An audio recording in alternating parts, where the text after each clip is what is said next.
En gros, en début 2026, j'ai perdu énormément d'amis.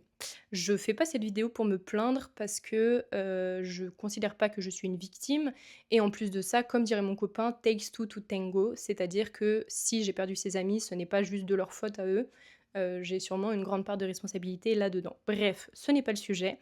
Ce que je voulais dire et qui est super intéressant, c'est qu'en me retrouvant pas mal isolée, je me suis rendu compte à quel point c'était précieux d'avoir un entourage qui est utile.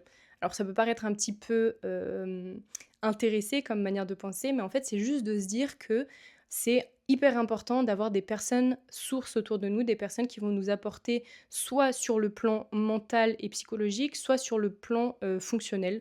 C'est-à-dire, nous apporter par exemple des conseils, des idées, de l'aide tout simplement. Voilà, de l'aide de manière globale. Et en fait, en voyant mon entourage fondre, je me suis rendu compte qu'aujourd'hui, grâce à internet, on avait accès à énormément de gens et que c'était vraiment une belle chose et au-delà des connexions qu'on peut réussir à avoir sur les réseaux sociaux, ce qui est déjà fou, c'est-à-dire qu'aujourd'hui, si tu admires quelqu'un sur les réseaux sociaux ou si tu vois quelqu'un passer et qui a un projet qui te semble intéressant, tu peux directement le contacter pour lui demander une collaboration, des conseils ou je ne sais quoi. Et ça, c'est déjà fou et il faut déjà s'en rendre compte parce que quand on est un petit peu isolé, qu'on est un petit peu timide et qu'on a un petit peu pas confiance en soi, on peut avoir l'impression que si on contacte quelqu'un, les gens vont nous fermer la porte au nez et vont pas être intéressés de nous répondre, et ce qui est assez faux. Souvent, les gens qui font des choses, bah déjà, ils sont passés par des moments d'isolement extrême, du coup, ils savent ce que vous êtes en train de traverser, et en plus, eux aussi, ils ont envie de connecter avec des gens, et eux aussi, ils ont de l'intérêt à connecter avec des gens parce que c'est des possibilités de profit, d'information, d'expérience, etc. Donc, déjà, connecter avec les gens sur les réseaux, c'est important, faites-le. Et sinon, la seconde chose que je voulais dire, c'est on a aussi accès tout simplement aux projets des autres, mais aussi juste en tant que spectateur.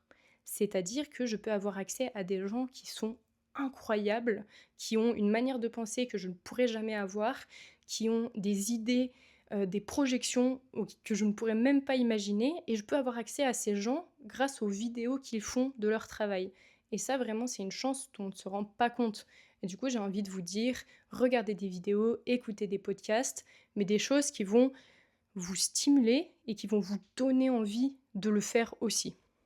Et la dernière chose, c'est que si vous êtes seul, ça veut dire que vous avez du temps.